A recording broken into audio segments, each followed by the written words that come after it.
We got some major breaking news as is expected in the coming days that Josh Berry will be announced to replace Kevin Harvick and drive the number 4 car in 2024. What's going on, guys? It's Daniel and welcome back to the video. As I just said a second ago, we've got major news coming this week as it is expected that Josh Berry is going to drive the number 4 car for Stewart-Haas Racing in 2024, replacing Kevin Harvick. Obviously, at the end of the 2023 season, Kevin Harvick retired from full-time racing, actually retired from NASCAR in general at the end of the 2023 season. That means that Josh Berry has been rumored for the last month or so, really since the first week of May at the Dover weekend, that Josh Berry was going to be driving the number 4 car in 2024. I've got a couple things I do want to say on this. Number one, I think this is a really fantastic and a great opportunity for Josh Berry heading into 2024 because we've seen Josh Berry make quite a few starts in the Cup Series so far in 2023. He obviously drove the number 9 car for Hendrick Motorsports when Chase Elliott was out due to snowboarding injury for 6 weeks and did a very solid job overall. Did struggle at Vegas the first time he got behind the wheel of that number 9 car, but after that he contended for top 10s and top 5 somewhat, and he actually ended up scoring a second place finish to Kyle Larson in Richmond, albeit it was a strategy call to help him get up there, but still, he hung on to second position and did a very good job there, and General was running around 8th, 10th most of the day. Then when Alex Bowman got injured after his crash in the sprint cars, we saw him drive 3 or 4 races in the number 48 car, and Josh Berry did a very solid job and actually won the All-Star Open and transferred into the All-Star race, which was really great and amazing to see. And he did get some top 10s there and contended for top 10s on a consistent basis in that number 48 car. Now, Josh Berry's obviously been in the Chevy camp for a long time, so why is he going to the number 4 car next year? Well, there are a couple reasons why he's going to be joining Stewart-Haas Racing in 2024. Number one, there's not a lot of Cup guys available going to 2024 in the Chevy camp. Sure, you have Cog Racing that could have one available, but it's likely that Justin Haley return the 31 car, and Allmendinger's likely to return the 16 car next year. Ricky Stenhouse Jr. staying the 47 car next year, which is expected at this point. And Hendrick Motorsports, they're set right now through 2025, and I would imagine that William Byron, who's the only driver that's through 2025 at the moment, as the other drivers through 2026, 2077, with how well William Byron's been performing, I would imagine that we're going to see William Byron get extended in the coming months and probably in the next year or so. He's going to get a multi-year extension with Hendrick Motorsports at this point. So Chevy, there's not a lot of drivers currently available at the moment.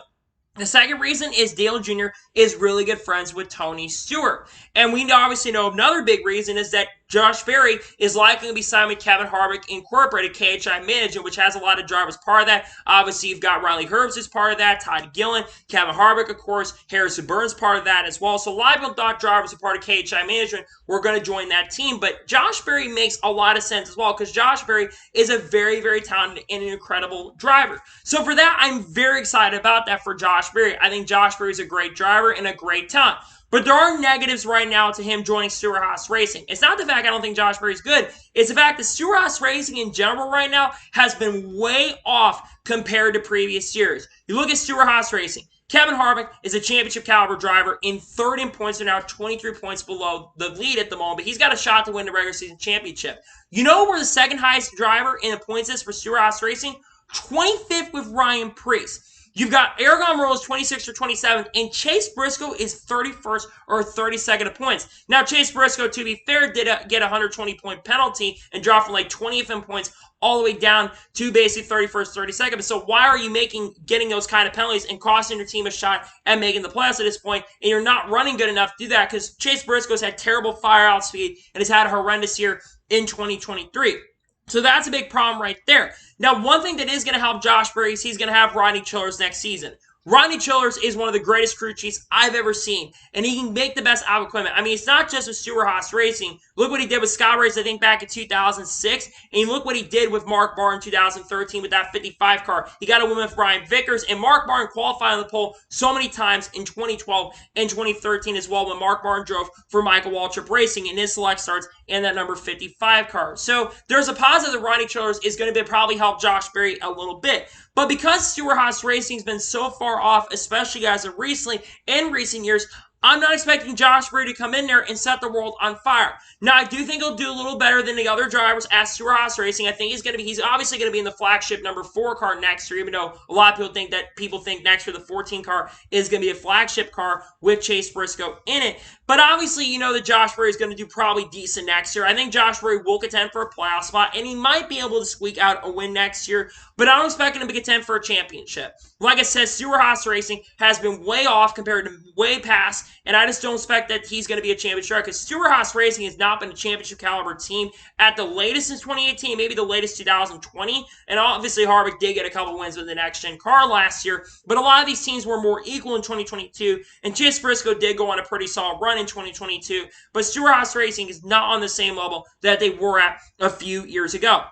But that being said, I think this is a fantastic and amazing opportunity for Josh Berry to go to. And I think he'll do a very decent and a very solid job overall. There's other questions to answer. It's around Stewart-Haas Racing. It's that 10 car right now because there's a lot of rumors that Aric Almirola may retire at the end of the 2023 season. The two front runners from what we know is that Zane Smith and Michael McDowell currently drive for Front Row. Could be the lead candidates to get into that number 10 car next year. Zane Smith does have a multi-year deal with Front Row. Michael McDowell is a year-by-year basis. So we could see one of those two guys end up driving that number 10 car next year. However, and also you got Todd Gilliland could be a runner. You've got others that could be candidates. You got Riley Herbst. You got Cole Custer candidates. Even Haley Dean could be brought up in conversations. Maybe even somehow Jenson Button or someone outside of the Ford camp could have an opportunity to drive it. However, I think it's going to be Zane Smith or Michael McDowell driving that 10 car. But going back and talking about Josh Berry, I am generally really excited for him. Don't get me wrong. I like Josh Berry a lot, and I think Josh Berry overall is a very, very solid driver. But if anyone's expecting Josh Berry to come in here and be a championship threat and be a championship contender, I think you've got it all wrong. It's not saying that, like I said, Josh Berry is a good driver. But again, expecting Josh Berry to come in here and set the world on fire, I think it's the wrong expectations to have. And I think he will, hopefully SHR can get things together because I think we're going into next year, they're going to be in a major, major, major rebuild phase. People don't think Tony Stewart's as much involved with Stewart-Haas Racing anymore. And you look at Haas's F1 program, Gene Haas is probably so focused on the F1 program, even though the Formula 1 program that Haas has right now has been horrendous and has been struggling for a long time. And I think a lot of those issues that have crept into the Formula 1 team for a while, I think have crept into the NASCAR team. And there's just a lot of things they have to do because they've not been the same team they were a few years ago. They were really good in 2020. Obviously, we saw Aric Almirola have pretty solid straights. But again, the drivers at Stewart-Haas Racing are not the problem right now. You look at Chase Briscoe. Last year, he went on to win a race and was a solid contender and made it to the round of 8. You don't make it to the round of 8 if you're not a good driver. Ryan Preece won an ARCA West race. I know ARCA West ain't the greatest position to look at because you have a lot of younger drivers in there, but there's some good drivers who were in that Sonoma race from Xfinity, even Cup as well. And then obviously you've got Aric Almirola who won an Xfinity Series race. Yes, at SHR equipment, but it's with RSS Racing as well. So I don't know what to think at this point. Looking at the team, you look at SHR, they've got a lot of things they need to work on. There's a lot of things that do need to be canked out. That being said, though, I am very happy for Josh Berry. I think this is a really awesome and a great opportunity for him. I hope he does a really good job next year. I think he might get a win and have a shot at making the playoffs, but other than that, I'm not expecting him to be a championship threat and a championship contender. More details will come out later this week. Announcement, like I said, is likely Wednesday. I would imagine everyone that's a part of this, including Kevin Harvick, will be at that press conference. More details are expected to come out, and I cannot wait for more details to come out in regards to that. So, that is going to today's special report. I want to thank you guys for watching. Please like, subscribe to the channel, notifications on so when a video does go live on my channel. Follow me on Twitter, Facebook, and Instagram, and support me on Patreon as well. Links description below with that, and comment below your thoughts below on today's video. How will you think Josh Berry is going to perform at Stewart-Haas Racing in 2024? Let me know your thoughts in the comments below.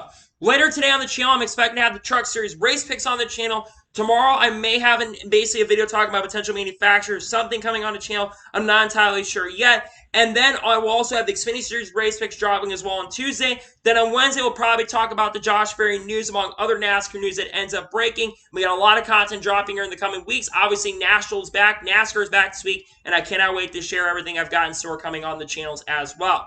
So anyways, like I said, I want to thank you guys for watching today's episode, and I'll see you guys next time for more great, awesome NASCAR content and other motorsports content on the channel like this. Take care, everybody.